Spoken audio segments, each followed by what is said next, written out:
पड़िया साइड रे बहु मात्रा जोगदे खेलाड़ी मानकर मनोभाव को दुईगुणित करते कहबार कथा हूँ शिक्षा और क्रीड़ा आज्ञा गयन दुईटा पात्र बोली आम शिक्षा द्वारा जी उन्नति करा क्रीड़ा द्वारा अधिक उन्नति भी कर वर्तमान जुगे आमर मनोभाव बाबर इच्छा शक्ति जो दिगरे युवक मानकर अच्छी से दिगरे युवक माने कार्य करबा दरकार आ युवक माने होचंती विकासर प्रतीक।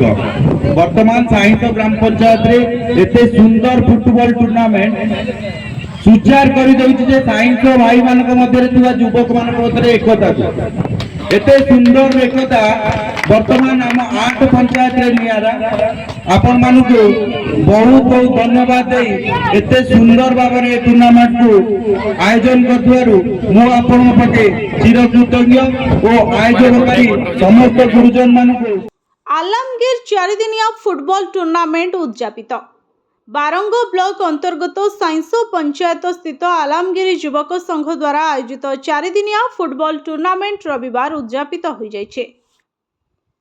एही टूर्नामेंट रे बराहीपुर, उत्तामपुर, कुरांग, उସୁମା, फतेगड़, आमण, गबबस्थ और अड़सपुर भली 8 गोटी दल भाग नहीं समस्ते चित्ताकर्षक खेल प्रदर्शन करथिले। रविवार फाइनल मैच कुरांग फुटबॉल टीम और बजार साही फुटबॉल टीम मध्य अनुष्ठित होइथिला। फाइनल मैच रे कुरांग टीम बजार साही टीम को 4 गोटी फील्ड गोल दे विजेता दल रूपे मनोनीत होई ट्रॉफी हासिल करथिले।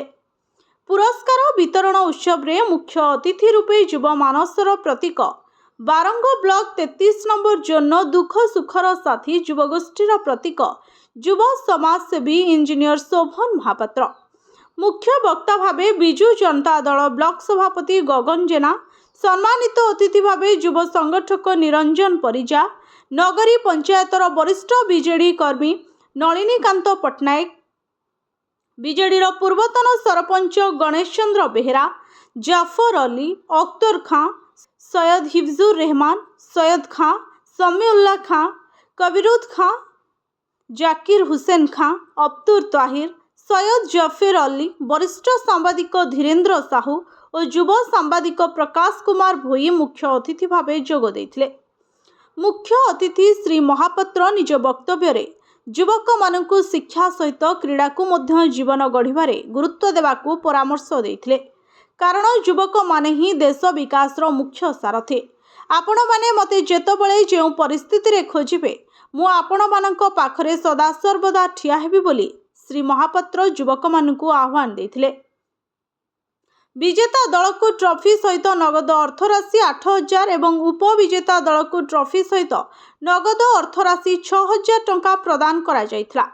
4 दिनर एही खेल को मैच रेफरी ब्रह्मानंद भुईंक समेत तांको सहकर्मी माने परिचालना करथिले।